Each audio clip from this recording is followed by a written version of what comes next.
independent thoughts, independent life. This is Chad Benson. Joe Biden has been warning that Trump might try to, quote, steal this election.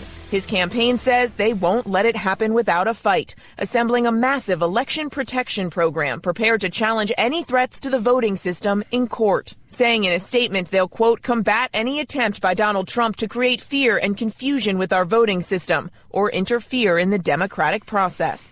I just tweeted out,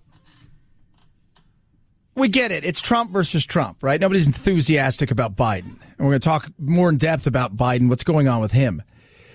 The reality is this isn't going to be decided by Trump. This isn't going to be decided at the ballot box or the mailbox. There is one place this is going to be decided, and the winner may just happen to have the best lawyers. We are on the verge of the most litigious election in American history. Hundreds of lawyers on both sides preparing not for election night, but for the day after election day. There's no doubt in my mind. First of all, they've already started filing lawsuits to try to get some things stopped, mail-in ballots. Then you've got the always the talk of voter suppression. You know, that's the, okay, who's being suppressed? How's that working? Like, what's going on that somebody's being, somebody, we can't get why can't you get an ID?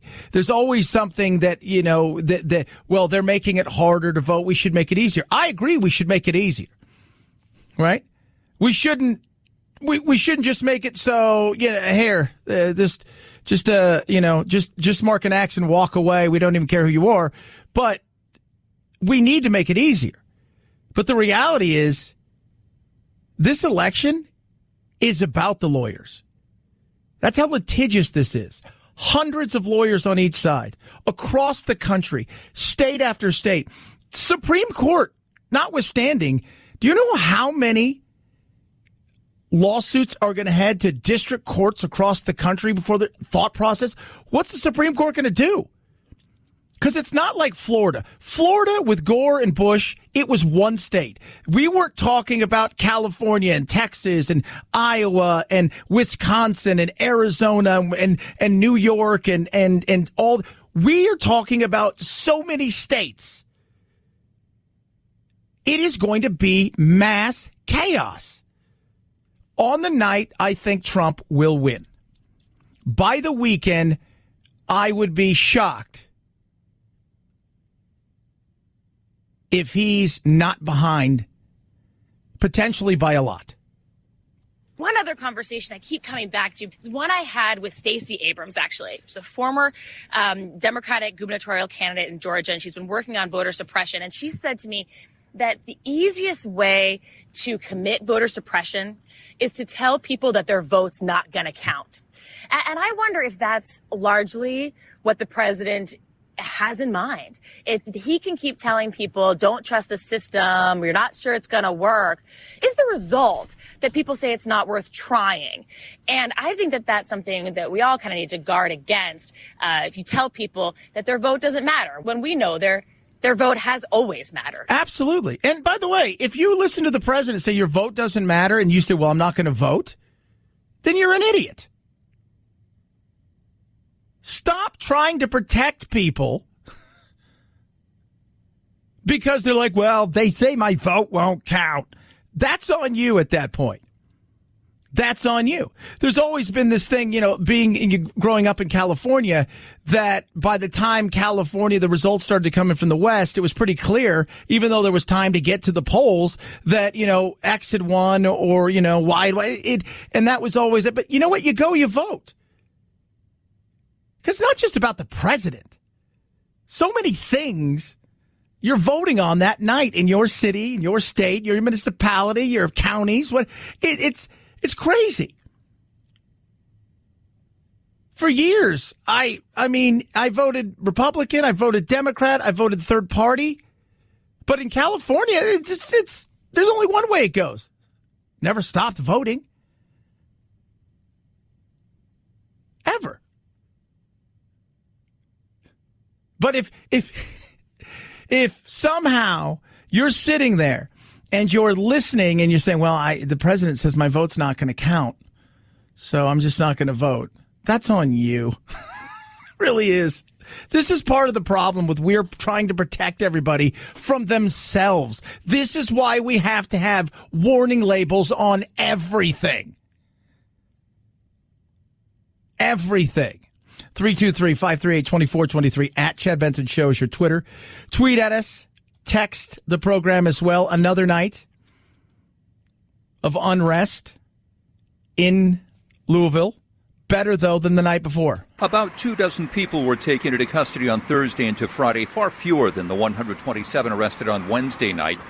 Among the latest arrestees was Attica Scott, the Democratic state lawmaker and author of legislation called Breonna's Law. She and her daughter are charged with first-degree rioting, which is a Class D felony, because of some property damage, including broken windows and a lit flare thrown into a library. Yeah, why you would do that, I don't know. I understand being pissed and angry.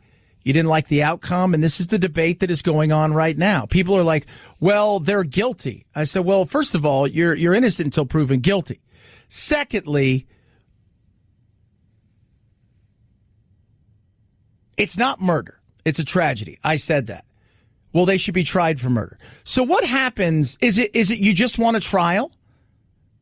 Okay, so they try them for murder. And then you have to try the gentleman who was there for attempted murder of a police officer because he fired first. And by the way, he said originally she fired the gun. So we walk through the entire process of this, and then you're going to dredge up every single thing about her life. They're going to ask some serious questions about why were you even getting this? What was her relationship with Mr. Glover, the guy that they were originally after, who that same night they went after? And by the way, he's, I guess, skipped town, disappeared. So, and I keep asking people, what would be the justice that you want to seek? Well, I want them to be guilty. Okay, guilty of what? They had a legal warrant to be there. Remember, I think a lot of people think that they somehow got the warrant themselves. No, they were serving the warrant. Somebody else got the warrant and said, here, we need to serve a warrant. Why? Well, they've used this as a soft target. They've used this house on numerous occasions. Her ex, Glover, who she knew was doing some stuff. It's funny, people sent me stuff yesterday saying there's no proof of that. No, there's absolutely is. I mean, there's phone calls when he's in prison talking about the cash that's there, talking about a trap house. We know what that is. I'll listen to Fetty Wap. We get it. She was trying to turn her life around.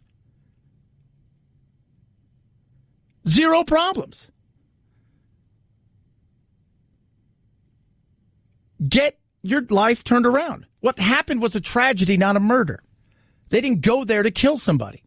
And when you ask them, okay, what would you like to see happen? Well, they should be indicted for murder. Okay, so what happens, though, when they sit there in the courtroom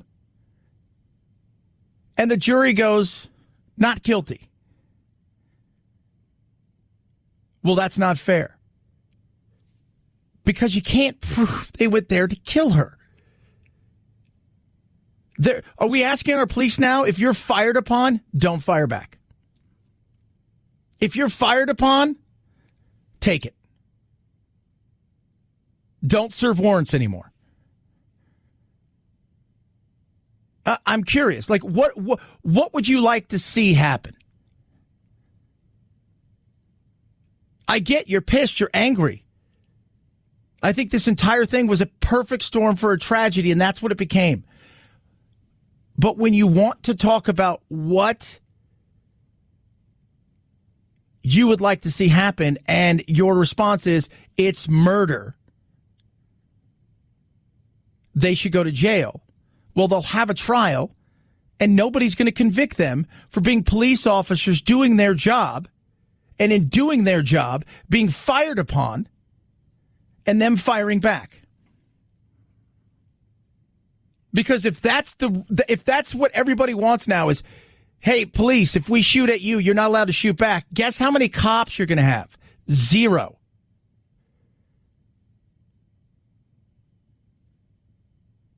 So what is it you would like to see happen? We need change. I get it. We need reform. Absolutely. But what is it? And when you press people on this, it's the same thing when you see people out protesting. All right, well, I want justice. Okay, what would be justice in this? Well, they should be tried for murder. Again, that's not going to happen. No jury's going to convict them. So what would you like to see? And that's the frustration. People are so frustrated. They want something to happen. They don't know what they want. They want change. Well, the first thing you're going to do if you want change, you have to find out what kind of change you want. What's the end game? 323-538-2423 at Chad Benson Show is your Twitter.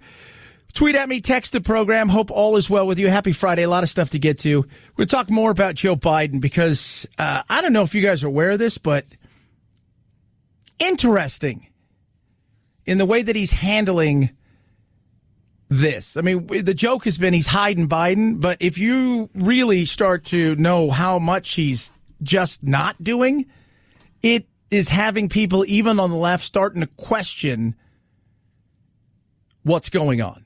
323-538-2423 at Chad Benson Show is your Twitter. Tweet at us, text the program, Masterclass. So this weekend, I'm going to do several master classes, and if you don't know what it is, it's amazing. So imagine learning from the best in the world, the absolute best in the world. So Tony Hawk, right, wants to teach you skateboarding. Jack loves that. He thinks it's just awesome. He's excited. Shonda Rhimes, so she's a producer, she's a TV writer. If you've thought, I've got this great script in my head, she can teach you. You get 20 classes or so or 20 lessons per class, and they're about 10 minutes each. You kind of go at your own pace. You might want to consume everything at once. You may want to do one a day, one a week. They got downloadable material. You explore at your own pace. It's smart TV, tablet, your phone, whatever you want to watch it on, and it is incredible.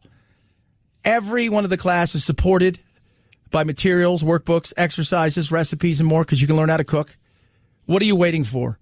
Branch out, learn from the masters themselves, the best of the best in the world of chess. You want to learn business, you want to learn politics. They're the best, and they're going to show you and teach you, expand who you are. Save big, get unlimited access, 15% off right now, an annual membership. Go to masterclass.com/Benson, masterclass.com/Benson, 15% off right now, masterclass.com/Benson. Chad.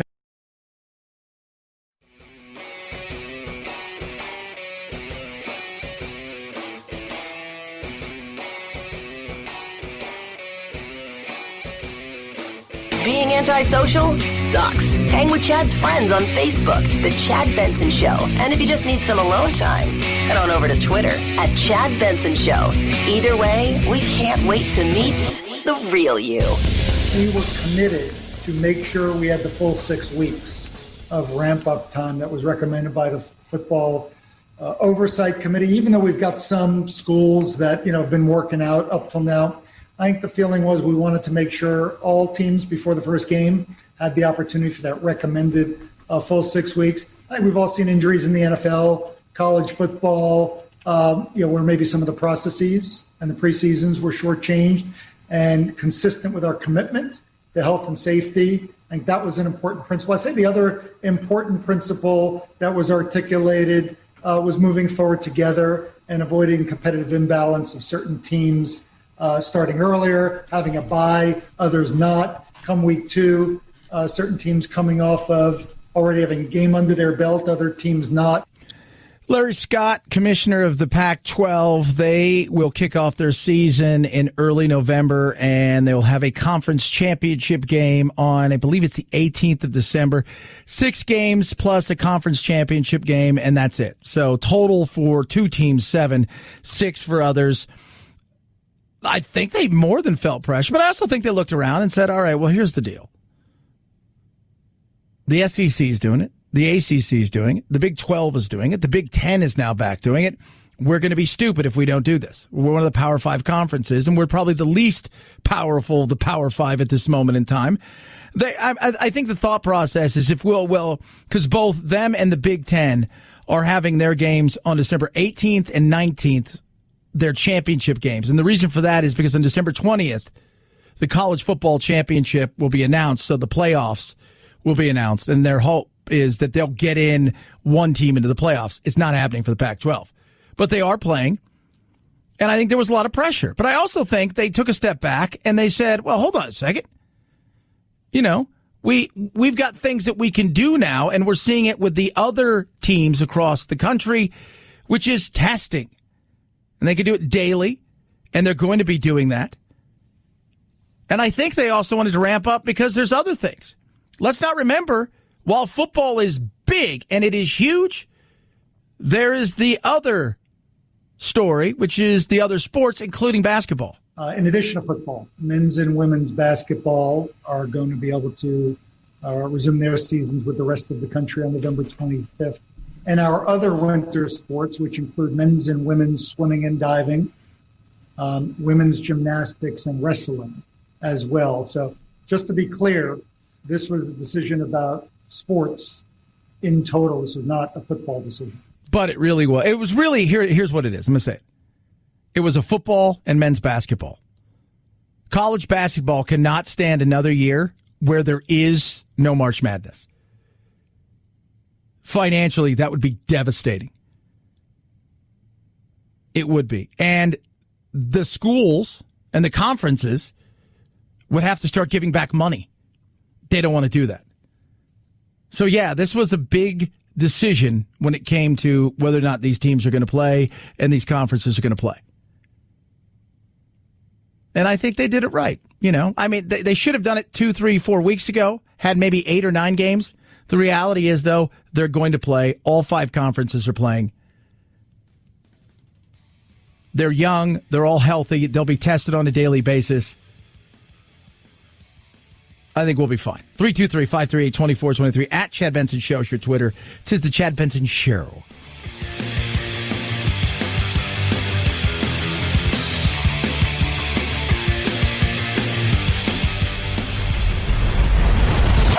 The Chad Benson Show.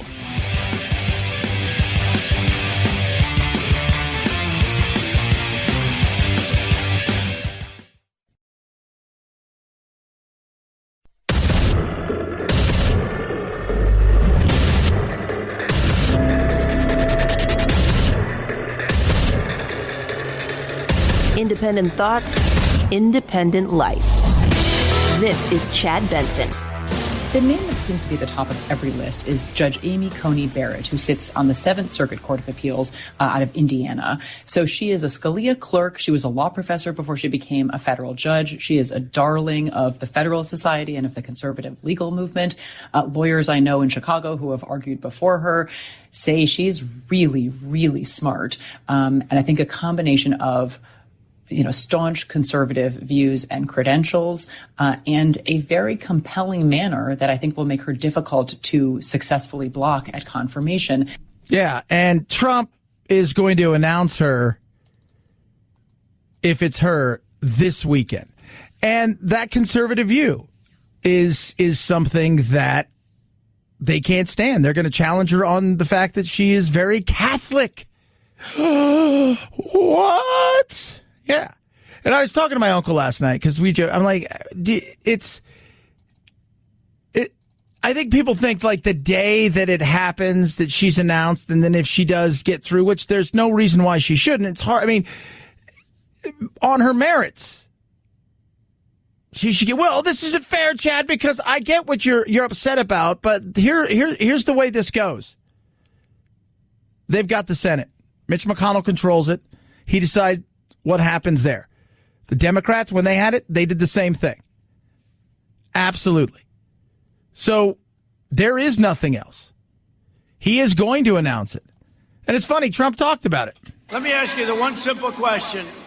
If it was them instead of us, do you think they'd do it? I think so. Absolutely. 110%. And by the way, if I'm Trump, I'd even go further. I would expect them to do it. Because that's their job. I would expect them to do it. Amy Coney Barrett has had two meetings with the president. Barbara Lagoa, she's the one that people think would have an easier time because it's been less than a year since she was confirmed. It's only been like 10 months. And she got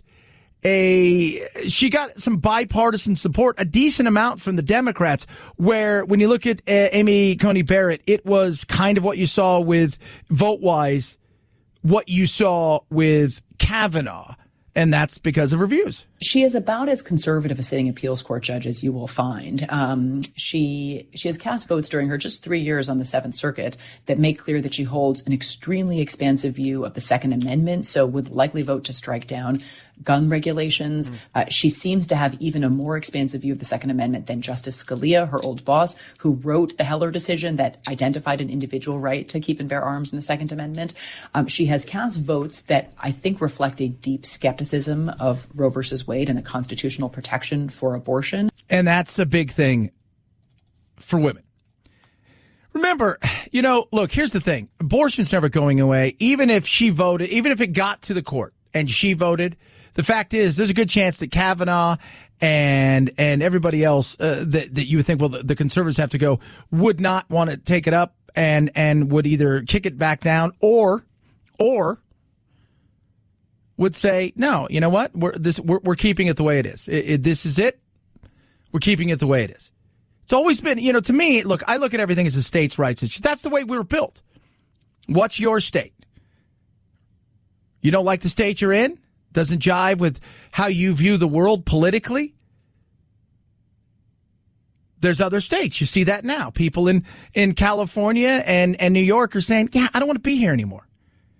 I just don't want to be here. The way they've allowed the state to go, how they view people who are successful or whatever it is, they said, maybe it's time for me to leave. And they're going elsewhere where they feel that their politics line up. Roe v. Wade is what everybody says this is what's going to happen. It's going to be the handmaid's tale, the whole 9 yards. She is going to do whatever Trump wants her to do. She had these opinions and feelings long before Trump. It's not like they found her 3 years ago. People knew who she was. And Roe v. Wade is what everybody's worried about on the left. She has cast votes on the Seventh Circuit that make clear that she thinks very serious restrictions on abortion of the sort that even the Supreme Court has struck down are perfectly permissible. So it looks to me, from the things that she has written and the votes she has cast on the Seventh Circuit, it is all but certain that she would cast a vote at the first opportunity to overturn Roe versus Wade. But she has come out and said it's no longer about Roe v. Wade. It's about funding. Who pays for it? Who pays for it? And I don't want to pay for it. Do you want to pay for it? I don't think any of us wants to pay for it. Who pays for it? That's what she says. We'll see. Trump could surprise us tomorrow.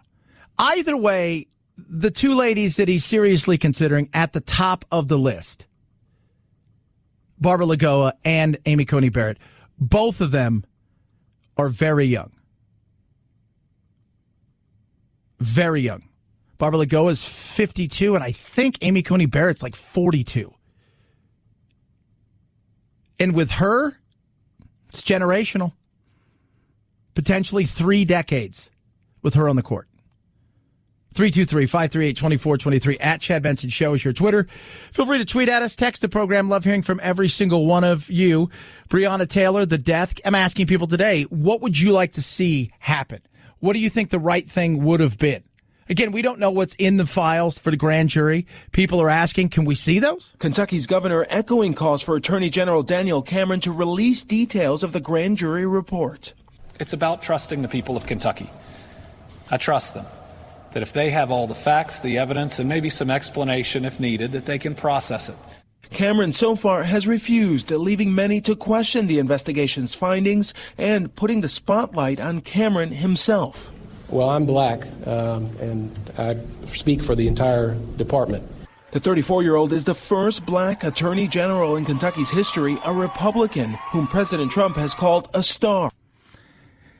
Yeah, and of course he's got pushback big time on that. What did that lady say yesterday? That he is a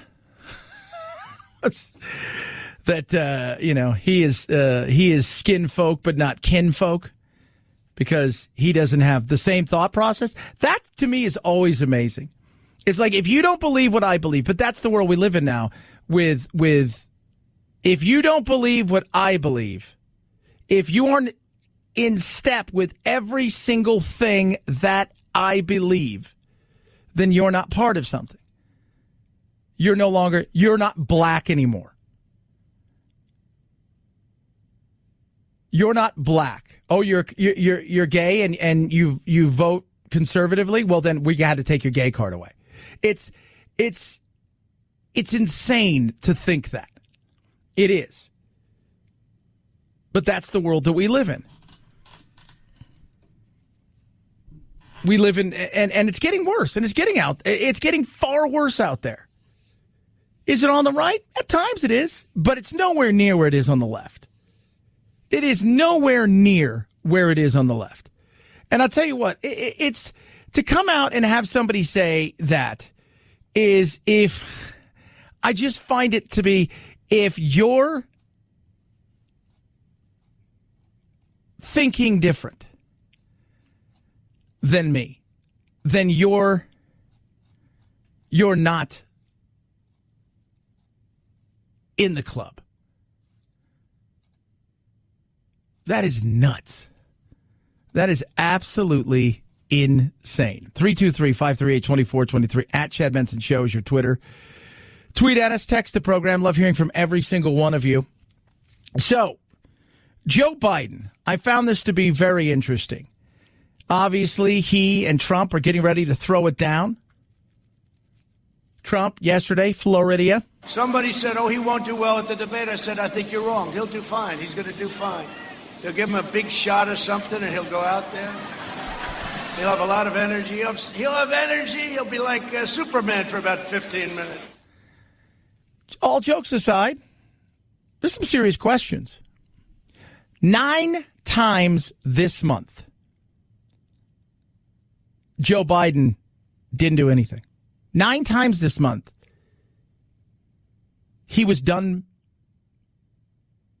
for the entire day or finished at 9 a.m. By noon on most days, he's done. Questions are coming from not just the jokes about Sleepy Joe from Trump and people out there. Questions are coming from people now on the left saying, I'm a little worried that he may not be up for this.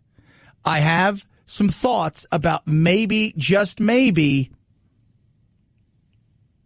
he might not be ready for this. Now, the debate, like if he said, look, we're as we get ready to head towards the debates, we're going to spend more time practicing and getting ourselves ready for Tuesday night. You could be like, okay. But 40 days or so from the election, and he's nowhere to be seen for 9 days on the campaign trail. On the other side of things, I haven't seen Kamala Harris either. Kamala Harris she's been missing in action as well.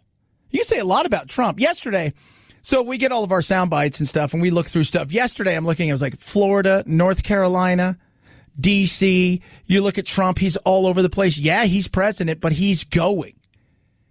He's out. He's about. You can say, wow, he's having all these crazy rallies. He's out there. He's about. He's doing things. He's putting himself in front of people. Let's remember, you go back 3 years, 3.5 years. Trump was tireless in campaigning. Trump hit every single place that he had to hit because he knew the Electoral College. This is what I have to do. This is what I have to do. This is what I have to do. I have to be here. This is what I have to do. He was tireless. And he went everywhere. What did she do? There were states that she essentially just figured, I got that in the bag, so I'm not going. I don't need to be there. If you look around Florida, Trump's footprint's getting bigger he seems to be picking up some steam. Arizona, Trump and his family have been out here. They might as well buy a house. You know how many times Biden's been here? 0. You know how many times anybody from his campaign's been here? 0. His wife did a virtual call the other day with kids. At one time, Biden was up pretty handsomely. The latest Washington Post ABC poll, Trump leads by 1. Now, polls, as we all know, they can be awful.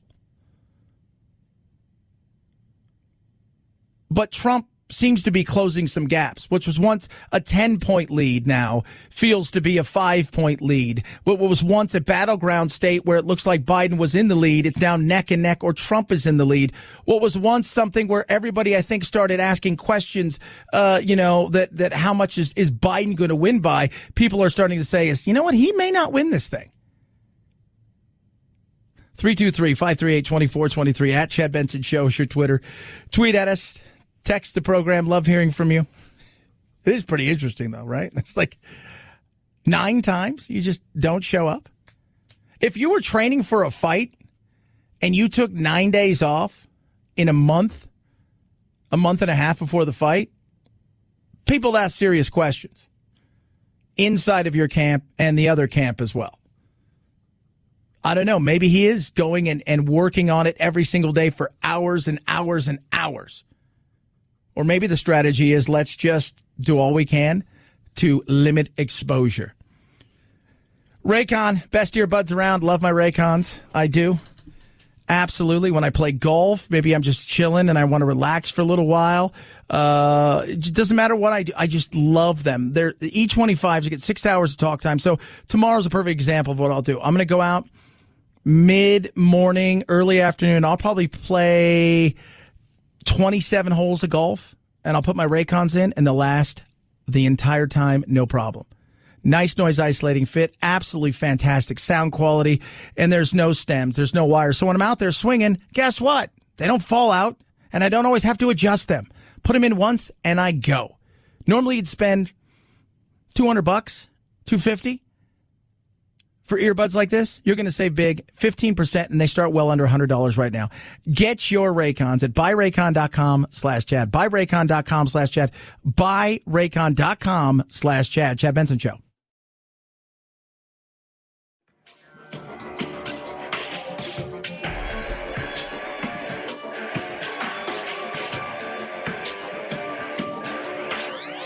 Warning, no snowflake zone. Uninformed opinions are in danger of melting. The Chad Benson Show.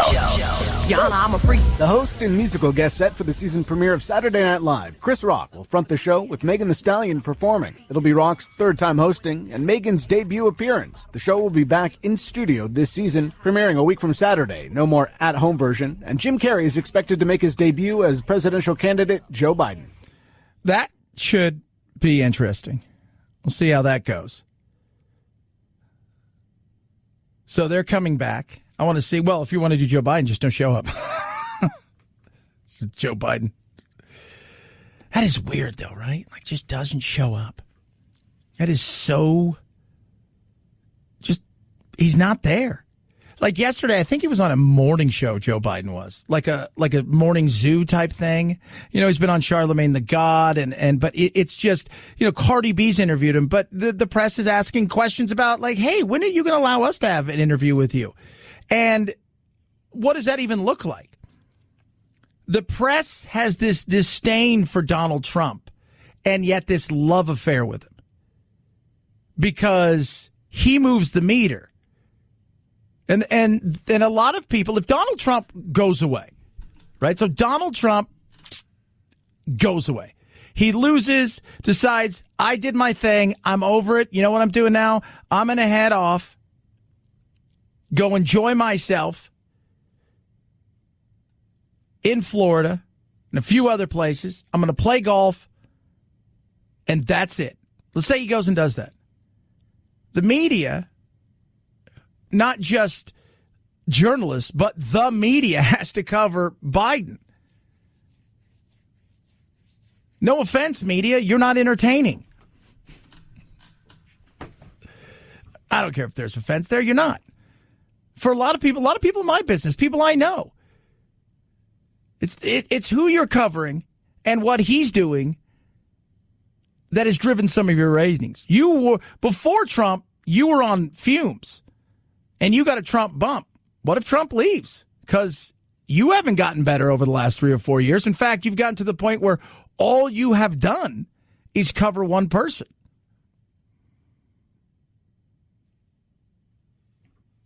That'll be interesting to see what takes place. 323-538-2423 at Chad Benson Show is your Twitter.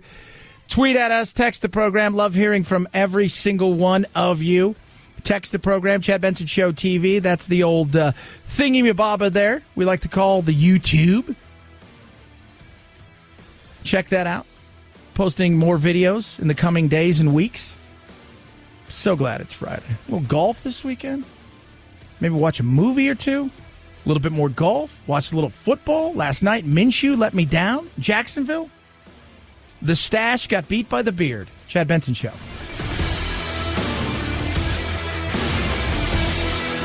This is the Chad Benson Show.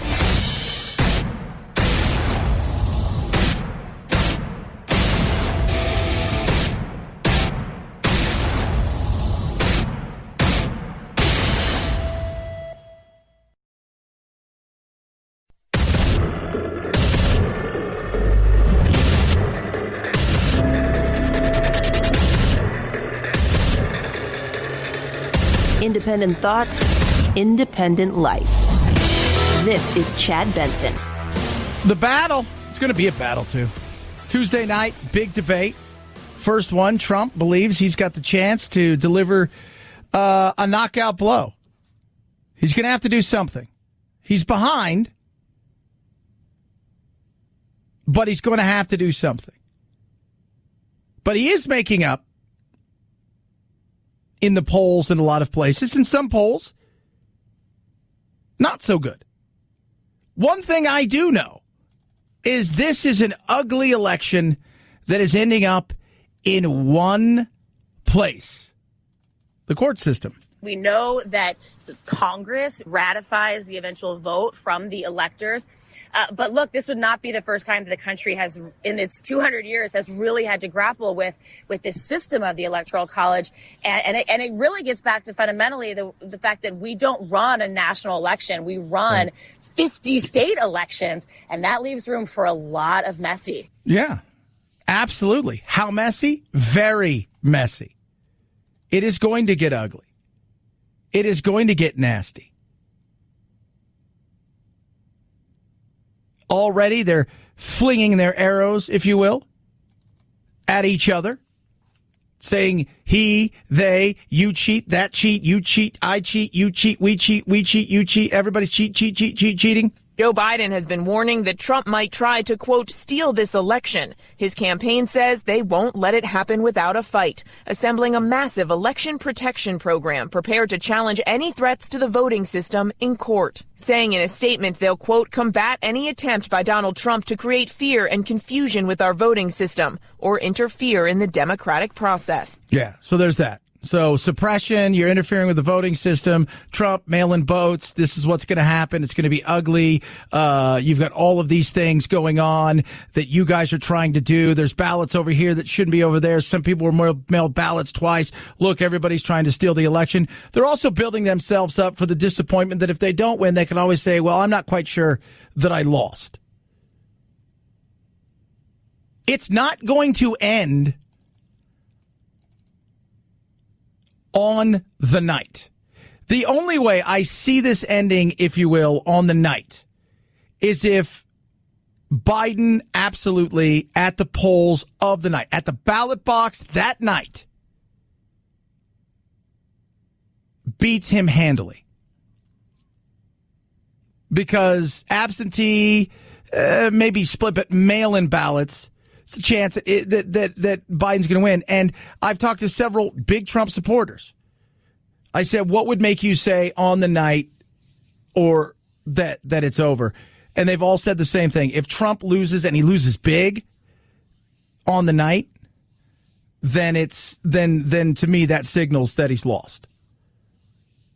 But if he wins handily on the night, then you've got all the other things to contend with. One of the major concerns, Brad, is that we're anticipating a long time to count all the vote. States are preparing to see this unprecedented number of absentee ballots, and that has really fueled a lot of this conversation from the beginning. If states just have to take a while to open all those envelopes, check and verify all the signatures, could it take a few days? And does that mean asking the American people to do something that they are terrible at, which is be patient? Be patient. That's it. Be patient. Well, I don't know if you're aware of this, but modern humanity, and in particular, Western modern humanity, and in particular, the United States of America, we lack a few things, and one of those things is patience. We have very little patience. Very little. You ever text somebody and not get a response within a few minutes? Piss you off? Lose your internet for an hour? Oh, my God. Have to wait in line somewhere? Sweet mother of goodness. We lack patience. We do. We live in an instantaneous society, and we would love to know, going to bed that night, who won. Hell, by Sunday, even with all the quote-unquote votes counted, the reality is this is just the beginning of what's going to be a fight. We are on the verge of the most litigious election in American history. Hundreds of lawyers on both sides preparing not for election night, but for the day after Election Day. Yeah. The day after Election Day. The day after Election Day. The day after Election Day. And after that day. And after that day. Let's go back all the way to Gore and Bush. The difference between that and this was one state. And that wasn't decided until early January, but it was one state. It wasn't 10 states. It wasn't 15 states. It was one state. This will be multiple states with multiple lawsuits that potentially will hold this thing up for quite a while. Then you have the Supreme Court, currently 4-4, probably at that time. And I say 4-4. Right now, the reality is it's 5-3. It is. People look at Chief Justice Roberts and think, well, he's sided, and so is Kavanaugh, and so is Gorsuch, with the liberal wing of the court. But the reality is he's very conservative. But he's also he protects the court. He doesn't go against precedent. And if you're going to bring something to him, it better be buttoned up. And there's been a few times when Trump has brought stuff to him that wasn't buttoned up. And he's even said, I'm not saying what you've got every right to do this. I'm just saying the way that you put this together isn't the right way to do it. So potential to be 6-3. The court's going to decide what they hear and what they don't hear. So this is going to be a long, nasty, messy, ugly battle. And before we ever get to that point, a long, nasty, ugly battle is going to begin when it comes to who Trump picks tomorrow when he announces who's going to replace Ruth Bader Ginsburg. And on Saturday, I will be announcing my nominee to the United States Supreme Court. And it's going to get ugly, ugly, ugly. The battle that will, especially if it's Amy Coney Barrett, because of how conservative she is. She's a staunch supporter of the Second Amendment. She's very pro-life. This thing's going to get ugly. And let's not forget, the day after the election, Supreme Court starts session on ACA. One of the big things they're taking up, the mandate. My issue has been, and let me tell you my issue with Trump and the Republicans. You guys have failed to figure something out. You guys have failed. Trump has promised America 2 more weeks. I got something for you. 2 more weeks. You're going to love it. 2 more weeks. And people get going, okay, 2 more. Well, I don't know how long 2 weeks last in your world, but my world is 14 days. It's 14 days.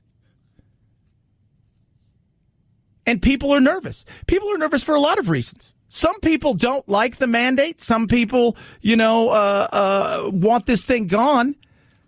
But they want to see something else before they really want it gone. Like, you guys already got up in this one time. Don't be screwing this up again.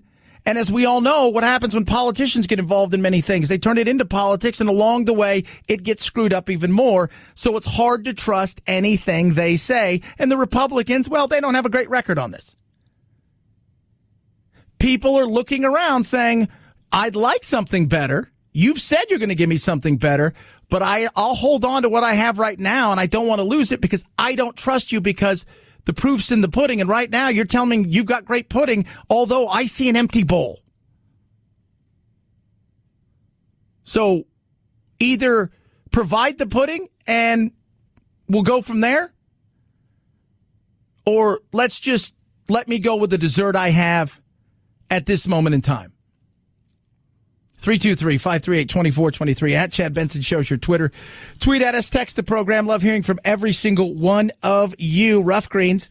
So you people asking me about Doodle, who, by the way, has an amazing, can I just say this? He's got an incredible Halloween costume. I'm taking a picture this weekend. You guys will see my dog Doodle. I'll post it up on the Twitter at Chad Benson Show and Instagram. But he's great. The other dogs who also take Rough Greens, they're not big into it. But he doesn't care. It's very interesting. But he's going to go out with us. Doodle's taking walks. He never took walks. In fact, he'd spend so much time on the couch because of his arthritic hips and his bad fatty tumors. Started giving him Rough Greens about 6 months ago. Within 10 days, you could see the difference. 2 weeks into it, he was a new dog. People used to ask me, how old's that dog, 15, 20? I mean, I said, no, he's like 10. And he's never been with us. He's just, when we got him, you could see. Rough Greens has everything your dog needs. It's not dog food. It's a supplement. You sprinkle it right on your dog's food, and it brings the food to life. Vitamins, minerals, probiotics. It's got antioxidants. It's got omega-3, 6. It's got everything. And the way that it's put together, they love the taste, and it makes a difference, a huge difference. For the young dog, for the old dog, and everything in between, get Rough Greens. Your pup will thank you for it. Go to roughgreens.com/Chad. It's $14.95, less than $15 for a 14-day jumpstart. RUFFgreens.com/Chad or call 833-MY-DOG-88, 833-MY-DOG-88. Chad Benson Show.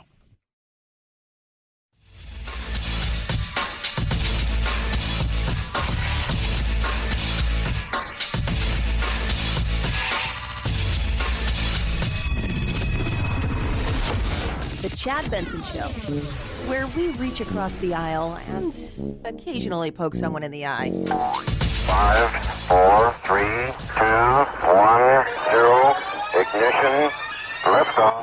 Now it's time to find out what's trending. What's trending? Yeah, what does that mean? I mean something, right? Like it's trending on the old internet. What's trending? Let's take a look and see what's trending on the interwebs. Breonna Taylor. News of Breonna Taylor. Misinformation, disinformation, a lot of different stuff out there. Trending everywhere. The Benadryl Challenge. That's all you have to say right there. What are they doing now? Remember they first started with Tide Pods? Now there's a Benadryl Challenge. First of all, how are you even getting Benadryl? Some sort of TikTok challenge. I don't even, it's, how do we get here? Right? Like how do we get here? How do we get to this point where there's like, I got a great idea. Let's take Benadryl and do a challenge with it. Charles Barkley's getting pushback and praise. because that's what he does. Talking about the Breonna Taylor case. Very interesting what he said. Did her boyfriend not shoot at the cops? Did they not? It's a tragedy. It's not murder, but he shot first. He also said, let me tell you, white people aren't getting rid of cops.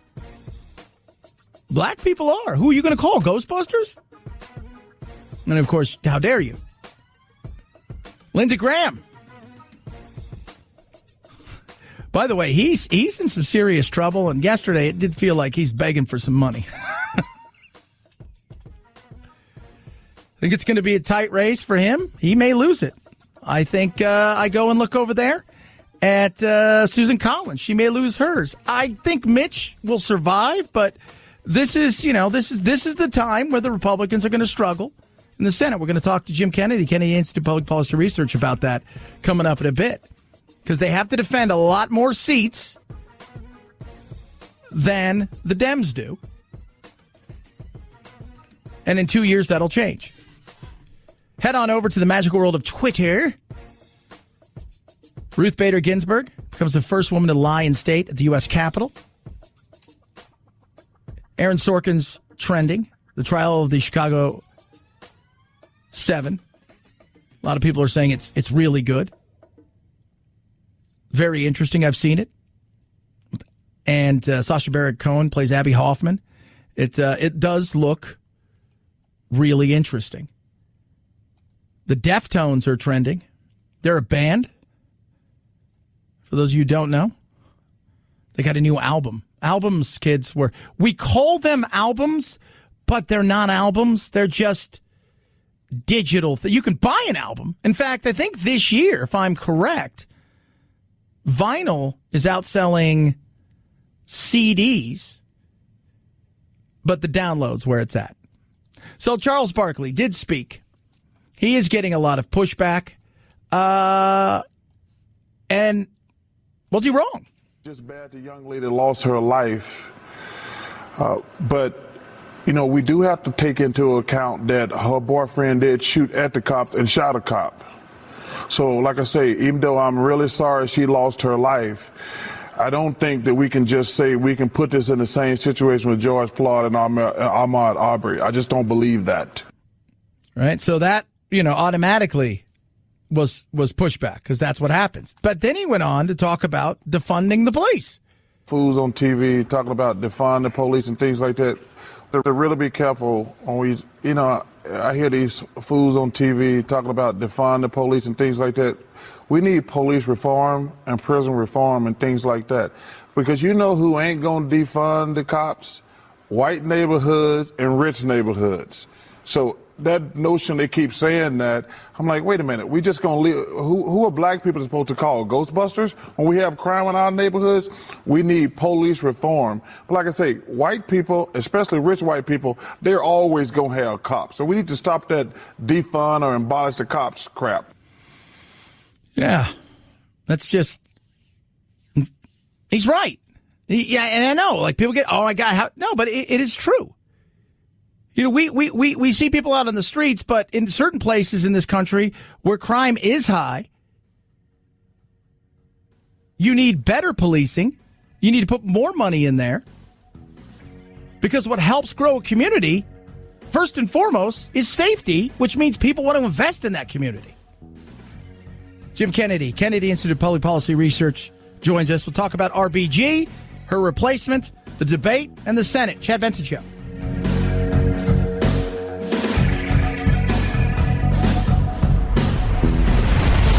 The Chad Benson Show.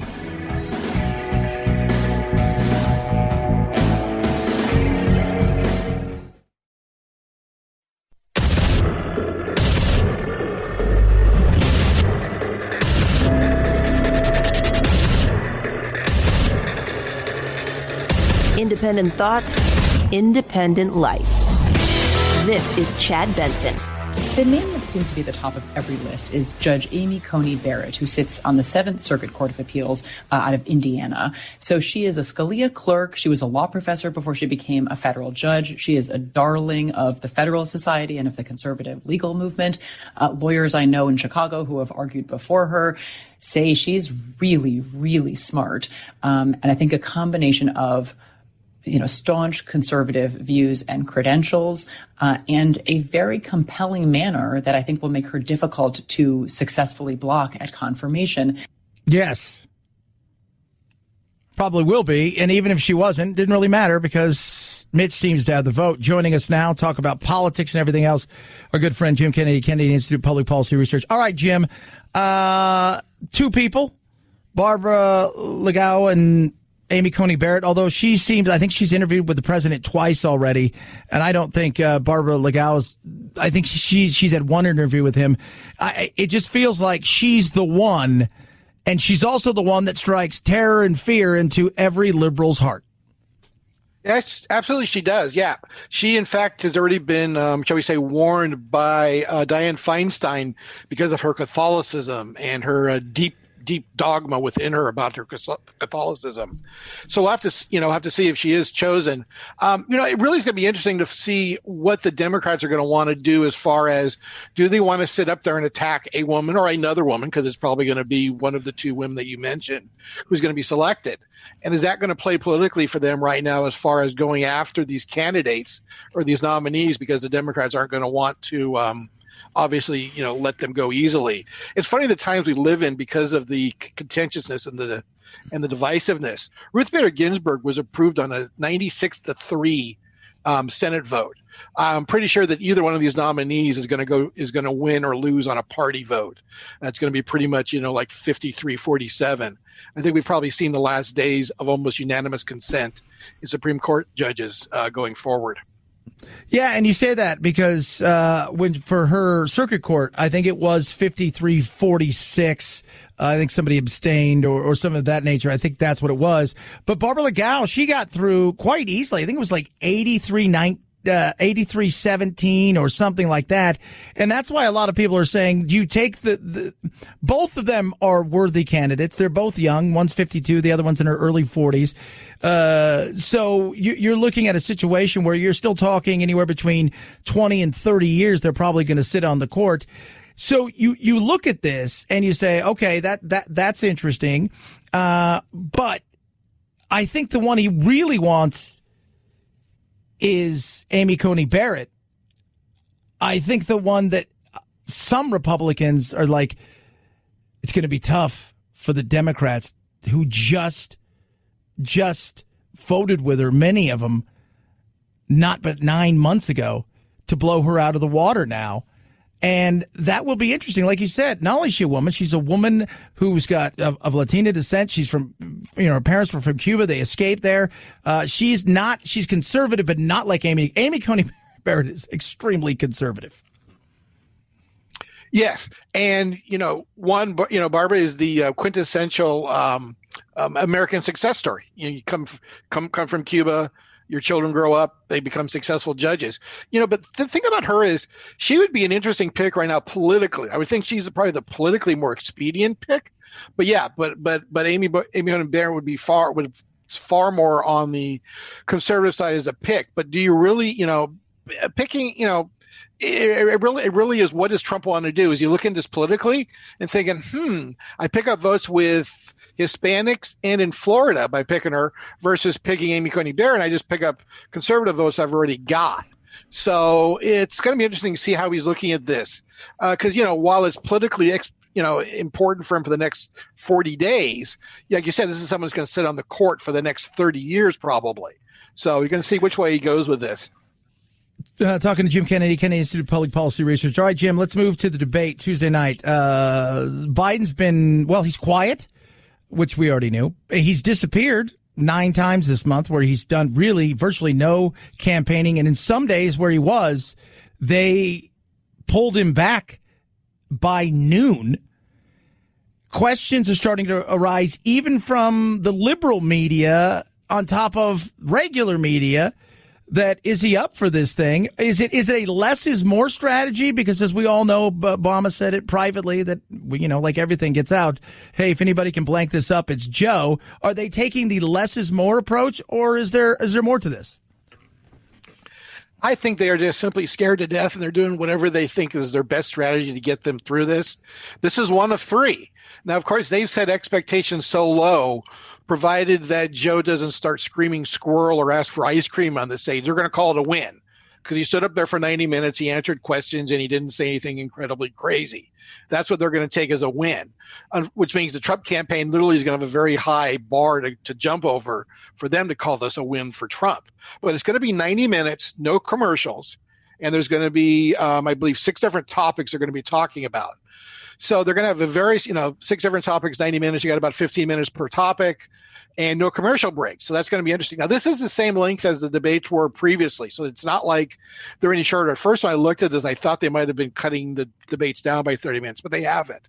They've always been 90 minutes. I don't know if they've always been without commercials, though. So that's kind of interesting from that aspect. So you're going to have to stand up there for 90 minutes. But yeah, the Biden campaign has been calling lids, meaning their day is done. We don't expect any more activities very early. For like you said, a number of days. They've even been as early as 9:30, which is, I assumed Joe was just getting up. Then again, old people get up earlier, so maybe he was, up at 4 or something. So, you don't really know. Jim taking a swipe at the elderly. It's not very nice, Jim. well, Chad, I can say that because I'm almost approaching that age now, so you never know. Talking to Jim Kennedy, Kennedy Institute of Public Policy Research. You talked about the bar being low, Jim, and I do believe. Look, the bar is low. I mean, hell, even Don Lemon said after he gave his acceptance speech, people are celebrating. But have we set the bar so low that him just being able to get through something on a teleprompter is celebratory? What does he have to do because 6 weeks ago, right? And I've been making this analogy. You ever get invited to something, Jim, and it's like 8 weeks out, and you say, yeah, I'd love to go. And then it gets closer, and you start rethinking, like, I'm not quite sure. I think there's a lot of that. People said, you know what, I like Biden. Things have changed a little bit. We seem to we've gotten through the worst of the coronavirus. People started to figure out how will Trump handle the economy or Biden handle the economy. Maybe it's not everything we thought. I'm trying to figure out maybe a way to get out of it. What does Biden have to do to keep those people as the polls starting to tighten and to grab those people? Is it just getting through the night without passing out, or does he have to land some blows? I think it would help him if he landed some blows, of course, but pretty much he just needs to not do anything crazy or say anything or go off topic and start confusing, with, the Vietnam with the Civil War or something like that. You just got to be, he has to be cognizant. He has to be present in the moment. He has to be comprehensive of what he's talking about and understand everything and make, answers that make sense, not start rambling about, again, back when his father was a miner or something back in Scranton, Pennsylvania, which he always loves to refer back to show his middle class roots, which are legitimate. But yeah, I mean, it's going to be the Trump campaign does have a much higher bar, and they've actually caused it themselves because they keep saying, Joe is sleepy, Joe is forgetful, Joe may have, issues about remembering things and staying on topic. So they've basically already set out there, Joe Biden is a guy that's not necessarily going to go out there and wow you on the stage. And if he actually somehow manages to do that, that's going to look really bad for the Trump campaign. And that's really going to help Joe out. I'm sure there are some voters out there, like you said, that are concerned about, is Joe really all there? And this is going to be his time in front of the spotlight to really show people, yeah, he's all there. Yeah, he can handle the rigors of the presidency. It's a tough job. I mean, look at everybody who's been in that job. And you look at even Barack Obama was a young man coming in, how much he aged in those 8 years. Same thing for George W. Bush. Anyone who's been in that job, Bill Clinton, same thing. They all go in as a young man. They come out a much older person. Absolutely. Talking to Jim Kennedy, Kennedy Institute of Public Policy Research. We talk about the debates. What does Trump have to do? Because he's already gone after Chris Wallace. And I'll be, out of all the debates, I think this one's going to be the most telling because of who is the moderator. Moderator is the most important thing in the debate because that person not only can control it, but also can come at each candidate and ask the most important question, which is the second question to whatever they ask originally. What's Trump have to do? Because Trump's going to get fact-checked, and he hates that, as we all know, because as we all know, he plays a little loosey-goosey with a lot of facts. Yeah, I mean, Trump has always been somebody that's been questionable with fact because he's a marketing guy. I mean, that's what he does. He markets everything. And, he bloviates. He likes to expand upon what, I have the greatest firm in the world. Okay, no, you have a good firm, Donald Trump. You don't have the greatest firm. He always likes to use, that he's the best at everything. So, yeah, he's going to be fact-checked. Chris Wallace, while being on Fox, is not necessarily the most pro-Trump person you're going to find. He may be the most pro-Trump of the moderators they have for the 3 debates. But he is, not really completely in the Trump camp as far as most of the Fox people that are on the air. So, yes, he will be quite the opposite. I do. Well, I think it's quite the. I think if you're looking at somebody who's going to be straightforward and ask both of them questions and challenge them, this is the guy that will. And I know at one point he's going to attack Chris Wallace and say, "You're not like your dad." Ooh, that's a good one. But he's going to be fact-checked hard. And I think all 3 debates are going to fact-check Trump hard because, in fact, there were earlier comments from, I believe, Nancy Pelosi said, well, the Biden shouldn't even debate because Trump's just going to lie and they're going to have to fact-check, like, everything on the site. Like, there's going to be 3 people sitting on the site that should be fact-checking everything or something for everything that comes out of Trump's mouth. No, Chris Wallace would definitely fact-check him hard on that. And so it's going to be interesting to see what happens again when Trump comes back at him on those. Because remember, don't forget the Candy Crowley role in the debate with Mitt Romney and Barack Obama, shutting him down on Russia when he probably was right on Russia. Yeah, absolutely. Yeah. You think? Talking to Jim Kennedy, Kennedy Institute of Public Policy Research. All right, last question. We got about a minute here.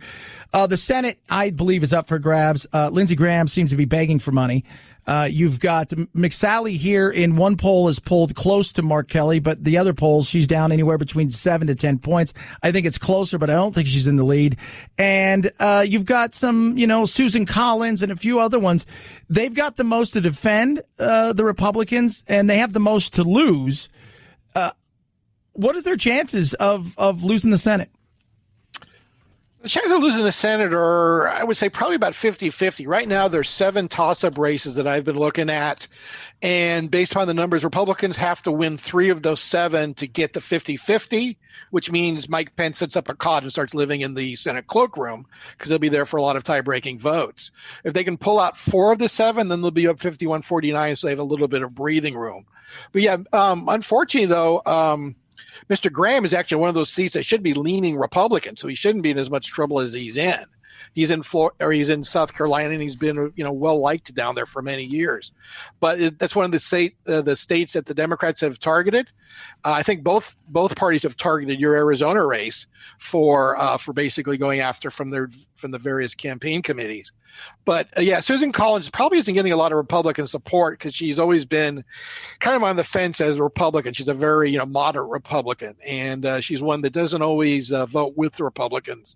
But they definitely need her in the camp because she's going to be the better alternative for the Republicans than the person running against her up in Maine. Fantastic. Love it when you come on, my man. Jim Kennedy, Kennedy Institute of Public Policy Research. Follow him at Righty Jim. You have a great day, dude, and we'll talk to you next week as we get the talk about the debates. Thanks, Chad. Have a good day. At Chad Benson Show, Twitter, ChadBenson. Mike Pence and his wife living inside the Senate. He doesn't go anywhere without his wife. Good dude. Really nice guy. Boring. Oh, God. I'm interested in that because I do believe Kamala Harris may eat him alive. She may thump him. It's a possibility. Good dude. It's really weird because when you look at Trump and the fighter that he is, and then you look over there and you see Mike Pence, he's not that kind of fighter, and Trump is. Kamala and him, I think Kamala and Trump that'd be a battle royale. It would be. Car Shield. Love it. Fantastic. Let me paint a scenario for you. Driving down the street, check engine light comes on. You have no car shield. You start to panic. You take it in. You find out it's going to cost you several $1,000s to get it fixed. You're having to make oh, my God, what do? I need to get my car fixed. I don't want another payment. Oh, scenario number 2. Light comes on. You're like, take it to your favorite mechanic. Right? They start working on it. You call Car Shield. You get a rental car for free. They're done. You pay a small deductible. They get them paid directly.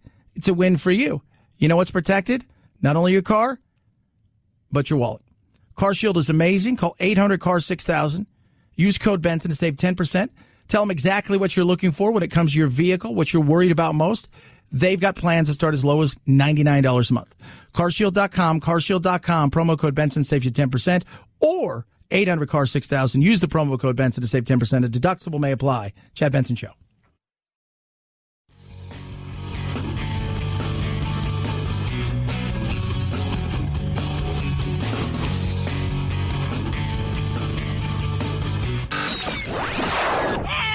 I can't take it anymore! Well, get over it. It's time to forge a new path with your very own political cartographer, Chad. I think the best way to describe this story is, are you kidding me? It's probably the best way to describe this. A man has died. He's 54. His heart stopped after he ate a bag of candy, a large bag and a half, every day for weeks. Now, he's got problems. I think we can tell that. 54 years old. His diet was poor at best, consistently saying over time that his diet was poor. His friends, you would say. And mostly what he ate for several weeks was black licorice. That was it. Every day. The man, who was not publicly identified, had a full body shaking and loss of consciousness at a restaurant. I didn't know there was a restaurant that served black licorice. Shaky movement ceased quickly, but he remained unresponsive, the report said. They gave him CPR. He was taken to the hospital. He died the following day. On top of his phenomenal palate. Now, I have the palate of a 7-year-old. I joke about that all the time. In fact, somebody got mad at me yesterday because we had a lady on whose daughter has autism in Massachusetts, and she couldn't get SpaghettiOs.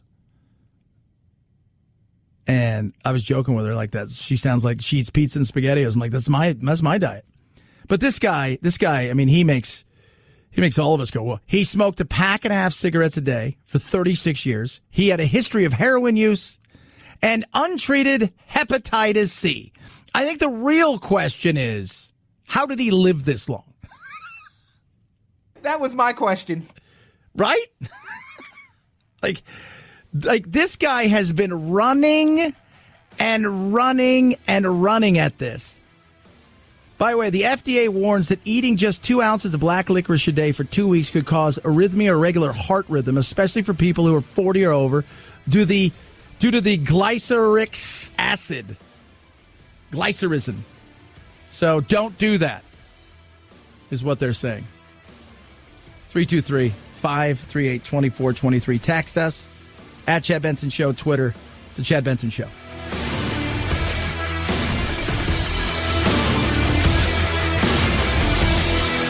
This is the Chad Benson Show.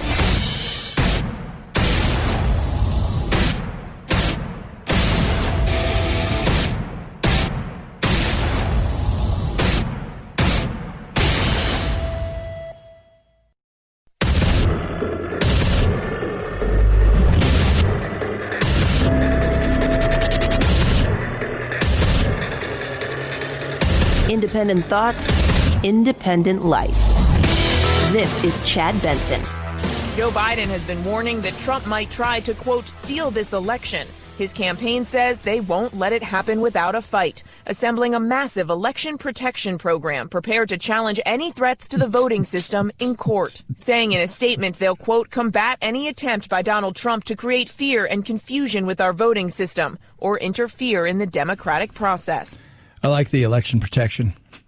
Hey, kids, the election protection program. It's kind of funny. Yesterday, I mean, look, I got all over Trump, as you should, about would you leave? Are you going to leave? Right? Are you going to leave? There's a right to ask that question. Let me tell you something. Our Constitution, how we have gone about our business, how we have gone about doing what we're doing as a nation. Remember, they turned to George Washington and said, hey, You want to be king? And he's like, nope. I don't want to be king. We don't need a king. We just got away from a king. That seems like a very, very long time.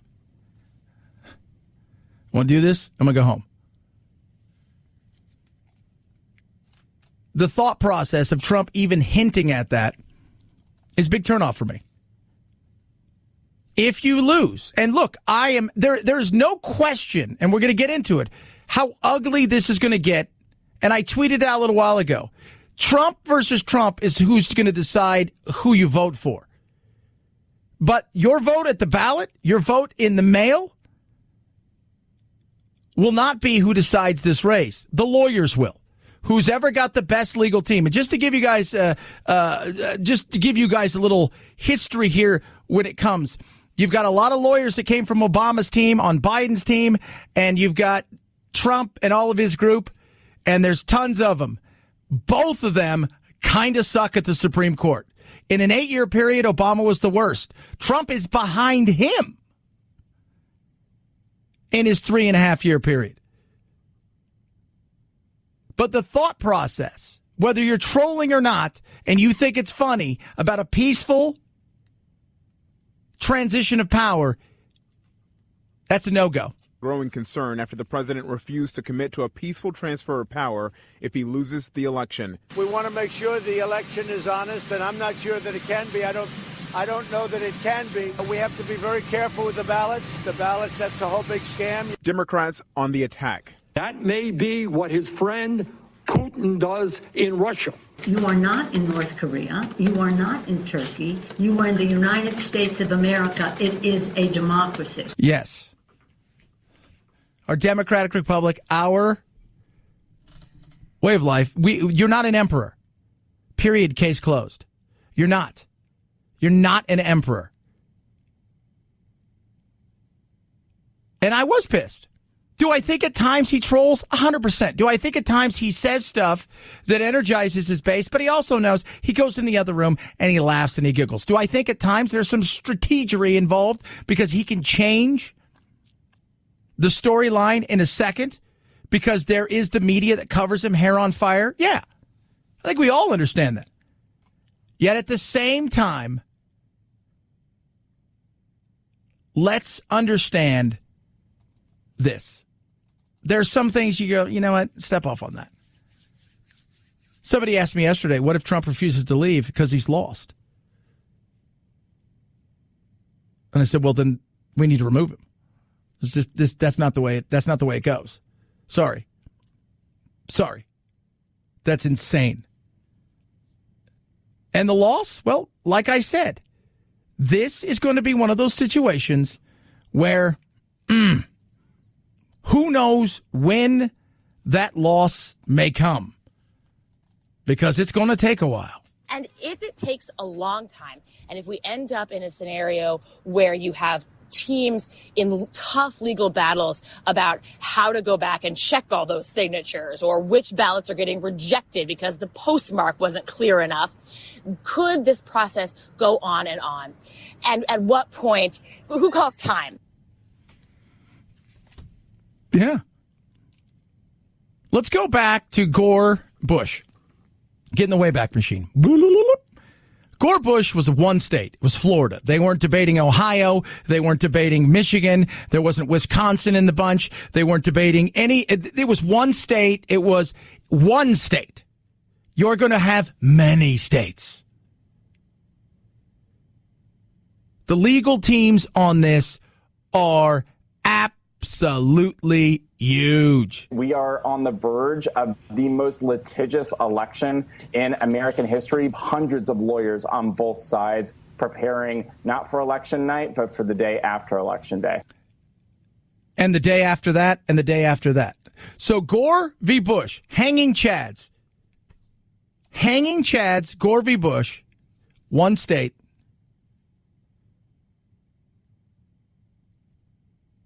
January, I think it was 6th, is when that was settled. Could be wrong on the dates, but it was early January. Think about that for a second. Early January. This, with several lawsuits on top of several lawsuits, flying through appeals courts to get to what may be an 8-person Supreme Court, although there's every thought that it will be 9, but at this point 8. It's going to be something. It's going to be long. And if you think we're at each other's throats now, my God, can you imagine? Because whoever loses or is declared the loser, the other side is going to feel that it was stolen from them. Now, there could be nothing. That Tuesday night, the scenario where Trump would know he's beaten is if he loses on election night. I think most pundits, and pundits are wrong a lot of the time, as we all know, but most pundits believe Trump is going to have what they call the red mirage, which is he'll lead on the actual night when people vote, and after the absentees and the mail-in votings and all of that stuff, by Sunday, Trump will then be behind, and then the legal battles will heat up even more. Now, if come that Tuesday night, Trump is beaten pretty handily, I think he'll know right then and there. But I kind of feel like it's going to be one of those situations where come Tuesday night, we're going to be sitting here and Trump's going to have definitely more states in his pocket, and he's going to have more electoral college votes in his pocket, but it won't be sure because the absentee ballots will be, and the mail-in ballots will be so that Biden could make that up. Now, there's a scenario, too, where Trump could get so far ahead that they look and say, well, you know what? The absentee ballots and the votes that are out there for Biden would not make up the difference, even if he got every vote. So we'll see. But be prepared.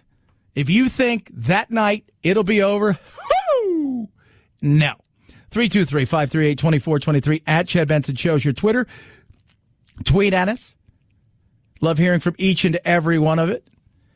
Check out Chad Benson Show TV. Check out that's on the YouTube and all the other things that we do. The coronavirus. A new study out of Houston. It hasn't been peer reviewed, but it found that the COVID-19 virus has mutated several times, perhaps making it more contagious now. But so far, no evidence that it's more deadly. And in fact, if you talk to a lot of epidemiologists and you look, a lot of times what happens is copy's worse than the copy. So the original virus was not as contagious, but it was very deadly. The virus that got to Europe was a little bit more contagious, but not as deadly. And remember, we're talking about half of 1%. We're not talking about it was like 93%. It's a half of 1%. Depending on your age, could be a little bit more, could be a little bit less. The one that got from Europe to New York was more contagious, but not as deadly, but still deadly. And by the time it's moved across the West Coast, a lot of people are thinking the virus, while the same, is different. And the copy of the mutation, if you will, is more contagious at times, but far less deadly than the original. We're still dealing with it, and the battle's still out there. It's out there on a daily basis, watching people fight over everything from masks to the numbers. And, the CDC says this for Trump, and then John Hopkins says this over here, and it kind of matches what the CDC says. And then you got the World Health Organization, who basically says, it's all America's fault, but please give us a bunch of money. And here's the thing. It's here. We can be smart about it. And right now, heading into the flu season, we can even be a little bit more smart about it. But I just tell everybody, here's what you need to do. Look at the hospitalizations. Look at the hospitalizations across the board. So here in Arizona, we've had a little spike, but our hospitalizations, as far as coronavirus, is virtually nil. That's what matters. So what that's saying to me is the spike in the numbers we're seeing in particular are that 18 to like 30. If you're going to see somebody survive something, chances are 18 to 30 is right around the wheelhouse you want to be in. 323-538-2423 at Chad Benson. Share was your Twitter. Tweet at us. Text the program as well. Love hearing from all of you. Purple. You know, they make more than mattresses. So Purple has the grid, which is amazing. I sleep absolutely fantastic. I got about 4.5 hours of sleep last night. And it was sleep. It was absolutely incredible. So I've got the pillow as well. My Purple mattress has the grid. So does the pillow. I always sleep cool. My head is absolutely comfortable. This weekend, I'll tell you, I'll make up my sleep this weekend. I'm going to sleep 8 or 10 hours tonight. I know it because I'm up at 1 or 2 in the morning. Don't get off sometimes till 6, and I'm going to make it up this weekend. Not only am I going to sleep well, I'm going to take a nap both days, and I'm going to love every second of it. Thank you, Purple. Energized, refreshed, and my back doesn't hurt. As much golf and sports as I play, at my age, I'm not that old, my back doesn't hurt. Thank you, Purple. Right now, you can try every Purple product risk-free, free shipping, free returns. Financing is available as low as 0% APR for qualified customers. You're going to sleep like you've never slept before. Experience the Purple Grid. Go to purple.com, Benson10. Purple.com, Benson10. Use that promo code for a limited time, 10% off any order, $200 or more. Purple.com/Benson10. Purple.com/Benson10. Save 10% off any order right there. Terms apply. Chad Benson Show.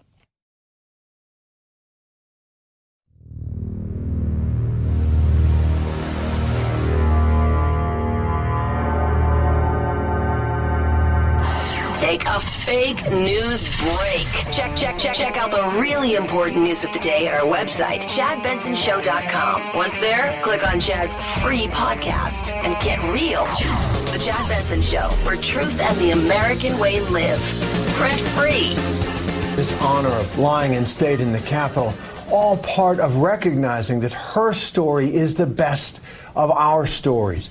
The daughter of immigrant families, a person who did have to overcome discrimination on the basis of gender, and in many ways still, given the time when she was born, discrimination on the basis of her faith. Terry Moran right there, ABC News, absolutely talking about Ginsburg. We've touched on it. Somebody said today, you know, can we have a little less politics? Well, it's the world we live in, and things go on. She understood that. But we need to recognize the woman. And this week, you know, I've talked about what she went through. Being a woman, being Jewish, going to Harvard Law, being asked by the dean, hey, why are you here? You took a spot from a man. Being married, so she's a wife and a mother. Following her husband, after being the first woman to write for the Harvard Review, to New York, then going to Columbia Law School, while he's sick, going to his classes for him as his surrogate, raising a child because he had cancer, doing her classes, graduating first in her class at Columbia Law. Brilliant. In a day and age where she had also a couple strikes against her as far as the modern times, we're like, oh, because we're all woke. Back then, women stayed in the kitchen, and she was Jewish. That was still an issue. She fought through it all. And that's something that should be recognized. She should absolutely be recognized. And what they are doing for her, I think, is the right thing. 100%. Because she is an American story that rings true. Started from nothing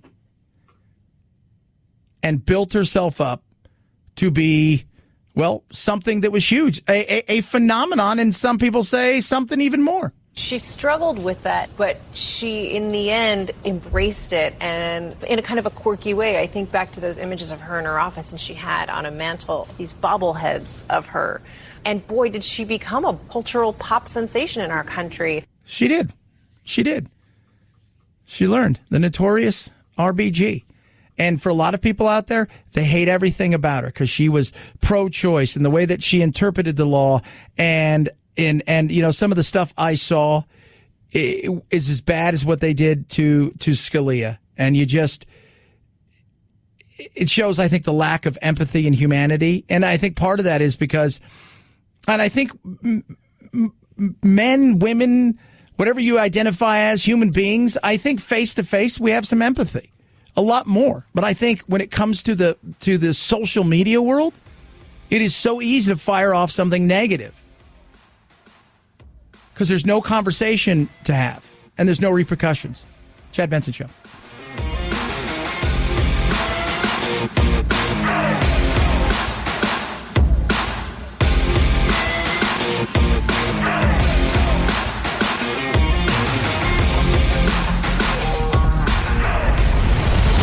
The Chad Benson Show.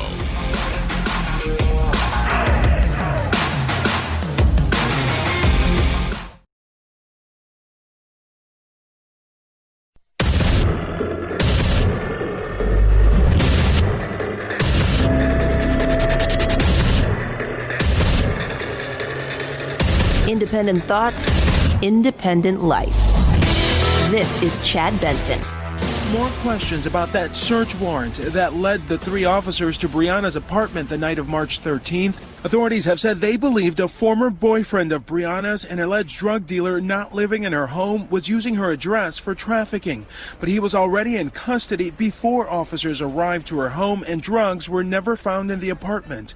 The family's attorney says the affidavit to get that warrant said the postal inspector's office was inspecting packages to Brianna's home as part of a trafficking probe, something the postal inspector denies.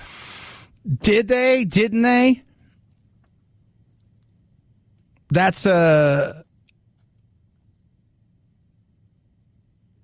they really inspect it? Did they really ask questions about it? There's no doubt they dated for a long time. I mean, there's a lot of issues that go on in this case that you look at and you say, well, that's an issue. Why did they get a warrant there? And then you go, well, you know what? She did spend a lot of time with Mr. Glover, right? There's the leaked police memo and even the calls with Glover. Not only did they know each other, that he had used her house. And he seems to be, for all intents and purposes, a bad dude, right? There was some other stuffs in the warrant that implicated Taylor, they said. In December of 2016, she rented a car, then loaned it to Glover. He then loaned it to a man who was involved in a drug deal, and that man was found dead in the car. Now, I'm going to be 100% honest with you. Producer Phil, I'm going to be 100% honest with you. First of all, you're not supposed to loan your rental car out unless you take out the full insurance, and even then, it's not something you do. Secondly, if I loaned you my car, Phil, it was a rental car, and there was a dead man in it, there's a very good chance that after a few questions that we're probably not going to be hanging out much. I could agree with that. Okay? All right. But that, to me, is an alarm. Right? Like, how do you explain? I don't know what happened. I don't know how he got in the car. Right? I don't know. How did he get in the car? I don't know. I don't know how he... And both sides are trying to battle over... Well, this is misinformation. This is disinformation. They had a relationship. They did. New York Times said they were on and off for a while. Taylor herself thought he was bad for her.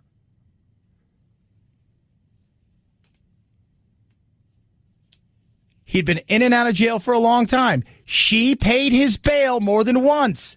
She seemed to care for him. But she was trying to get away from the life. There's a certain sense of, you know what, you kind of were caught up in the game. And you see it, man. I watch, right? Like, you ever watch Locked Up Abroad? You ever seen that show? Do you have any women get caught up in something? I don't know. Maybe they think they're going to, I could change him. I don't know what it is. But they get caught up in something. And they do something stupid. Next thing you know, they're caught up in the lifestyle. Even if it's in periphery. And then something happens and they get popped. Now, the police claimed a postal inspector took a look at the package, thought it was suspicious. The postal director says, I don't have any records of that.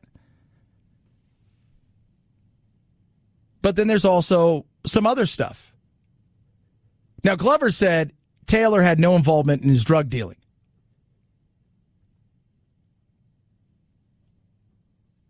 Taylor's family says prosecutors presented Glover with a plea bargain that listed Taylor as a co-defendant, suggesting that he'd get reduced charges if he implicated her. But yeah, he kept money there. Some stuff went there. They didn't find any drugs or anything. She wanted to get away from him. She had a new boyfriend. At the end of the day, this was a tragedy, not a murder. People get mad. Oh, it was a total murder. So, well, okay, explain the murder part. Well, she was shot. Okay, so I'm a police officer. And I get presented with something that says, now, I didn't go get any of this information. I didn't go get the warrant. My job is to serve the warrant. My job is not to procure the warrant. They hand me the warrant and said, hey, here, we've got this. It's a soft target. Even though it's no knock, you guys knock. Okay. So what we're going to do, it's a soft target. One person said, I heard it. Some people say, I didn't hear anything. At the end of the day, it's a warrant. They come through the door. Her boyfriend, at the time, who has a license to carry, thinks, oh, what's going on? She says, it may be my ex-boyfriend. As we all know, sounds like a wonderful human being. What ends up happening? He fires a shot. He strikes a police officer. Now, he admitted he fired first. He says he only fired after he and Taylor repeatedly asked who was pounding at the door and got no answer. After battering ram busted open the door, he believed the men were breaking into the apartment and that they weren't cops. He had every right to defend himself. I'm a big proponent of that. Now, they said they announced it. Somebody said, I heard that they said that. Another witness. People are disputing that because that's what happens. By the way, police and detectives will tell you eyewitnesses are the worst witnesses. They don't get things right. They think they see something when they don't see something. They only catch a glimpse of something. They think they hear something when they don't.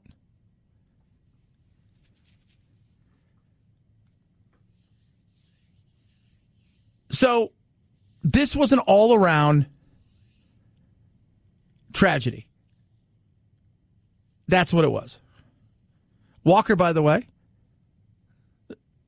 you don't need a gun to have a license to have a gun there, right? Kentucky changed its laws. They no longer requires a license to concealed carry either, but he already had one. And at the end of the day, this was a tragedy. Nobody went in there to kill her or anybody.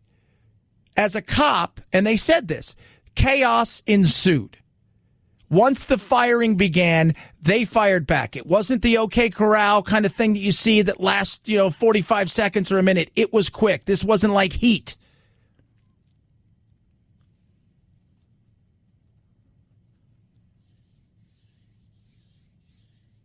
It was a bad situation across the board.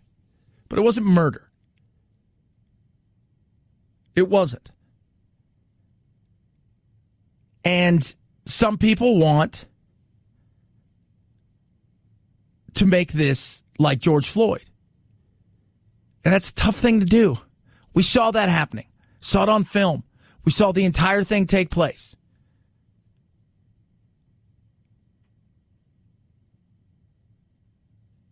It was an ugly situation that unfolded before our eyes that we could all go, absolutely awful, worst, vile, disgusting human being.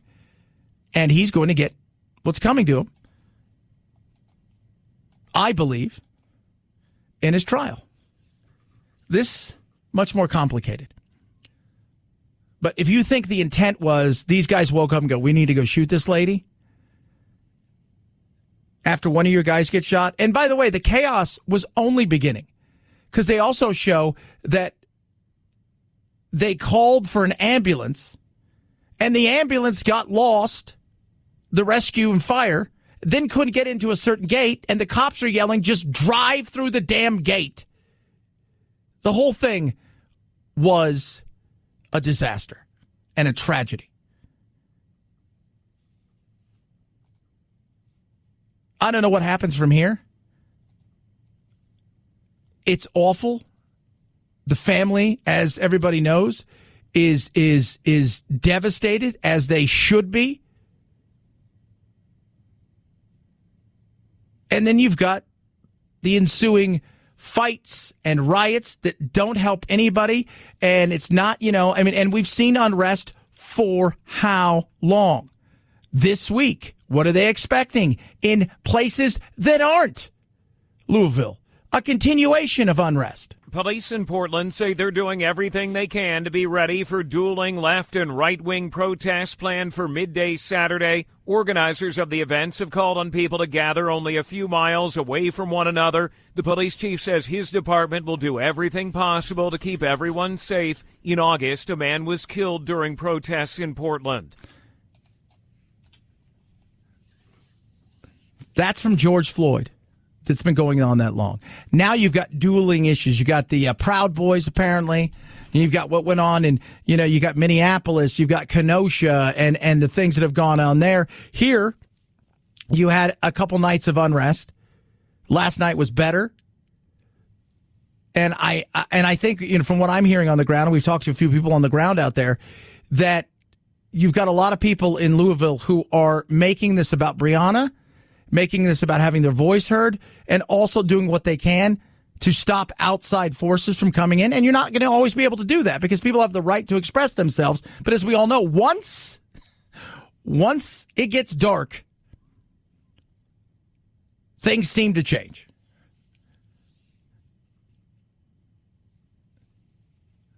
Once it gets dark, things get ugly. But this was not murder. Charles Barkley spoke about it, and he's getting crushed for it because he came out and said, one murder. Just bad the young lady lost her life. But, we do have to take into account that her boyfriend did shoot at the cops and shot a cop. So, like I say, even though I'm really sorry she lost her life, I don't think that we can just say we can put this in the same situation with George Floyd and Ahmaud Arbery. I just don't believe that. I don't think so either. Ahmaud Arbery was murdered. He was publicly lynched. Yeah, he was shot. But what happened to him was absolutely everything that you would think about if you were to draw it up in central casting, but make it modern times. On the other side of things, he talked about the police and the battle that we have going on here. And Charles Barkley, one of the things people say, well, how do we improve some of these inner cities? Everybody can hate on Trump all you want, but when they talk about law and order, it's not about cracking down. It's that people of color want to feel safe. Don't they? Or is that no? Well, we don't want to be over-policed. Nobody wants to be over-policed. You look at places where there are issues, you find tons of crime in poverty-stricken places because people go there and they prey on the weak. If you want businesses to move there, you have to make it safe. Because guess what happens when it's safe? People say, I'd like to invest my money in a place like this. It's up and coming. Let's put some money in there. Let's invest. Let's bring jobs. Fools on TV talking about defund the police and things like that. To really be careful when I hear these fools on TV talking about defund the police and things like that. We need police reform and prison reform and things like that. Because you know who ain't going to defund the cops? White neighborhoods and rich neighborhoods. So that notion they keep saying that, I'm like, wait a minute, we just going to leave, who are black people supposed to call? Ghostbusters? When we have crime in our neighborhoods, we need police reform. But like I say, white people, especially rich white people, they're always going to have cops. So we need to stop that defund or abolish the cops crap. He's right. But we need reform. We need better training. We need more training. It's funny, government, you would never say we need to fund the schools. These kids can't read. We need to start put money elsewhere. No, it's like more money. When it comes to policing, and people say policing isn't very good, what do they want to do? Well, let's take it away. Let's take the money away. Wrong answer. 323-538-2423 at Chad Benson Show's your Twitter. HelloFresh.com. Love it. Go home. Easy for me to do. Takes about 20 minutes to put my meal together, and that includes picking what I want, cooking it, and getting it to the table. 22 chef-curated recipes each and every week. I choose from 3 different. I can go low-calorie, which is what I'm doing right now. I can also choose vegetarian, and they got a family-friendly deal. And it's so incredible. Real food that tastes amazing, absolutely fresh. I can add extra meals. I can add, I can pause a week. I can do different things with it. It is just awesome. Delivered straight to me, and the money I'm saving because I'm not shopping at the store like I used to is huge. About 50% for me, about 40% for the average. What are you waiting for? Get your HelloFresh now, America's #1 meal kit. Go to HelloFresh.com. Use the promo code Benson. When you do that, it's $80 off your first box and free shipping. HelloFresh.com. Promo code Benson, $80 off your first box and free shipping. HelloFresh.com. Chad Benson Show.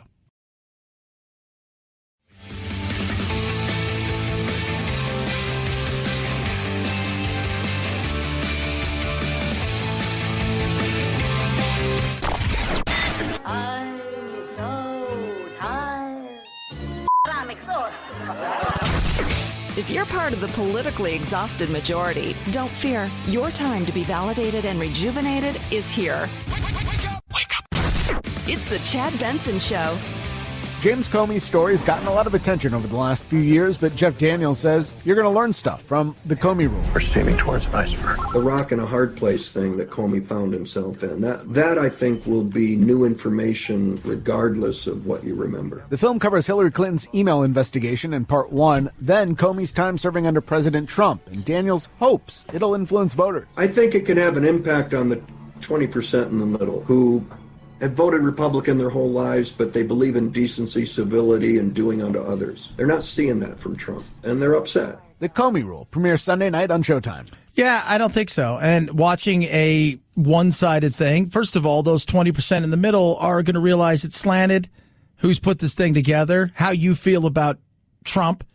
So could you imagine if there were conservatives in the entertainment industry and they did a movie? Do you remember, was it right before the election, Phil, wasn't there was a documentary or a movie that was supposed to come out about the Clintons, and CBS basically was told to shelve it? Oh, yeah, I remember that. Yeah, I mean, come on. What did I think was going to be in that thing? Probably stuff that was unsavory, because unsavory sells. If there was a movie about Trump that was nothing but happiness and fun, it wouldn't sell. It's the savory, the sex. I mean, there's a reason there's the ID channel or whatever it is, so people can watch people being murdered. That the #1 podcast usually is about murder. There's a reason for that. The only fun politician movie I have seen in the last 20 years that was a real movie, was based on a real politician, was Charlie Wilson's War, because that dude was just fun. Getting himself in trouble, running around, doing all kinds of fun things. And then helping to defeat the Russians in Afghanistan. They're like, you guys should leave because we're going to come here in a couple of years. 323-538-2423 at Chad Benson Show's your Twitter. Tweet at us, text the program. Have a blessed weekend. Be kind to each other, right? It's going to be crazy next week. We're all going to need to take a deep breath because the quiet before the storm is ending, and I do believe it's starting to get choppy. Night, Jack. This is the Chad Benson Show.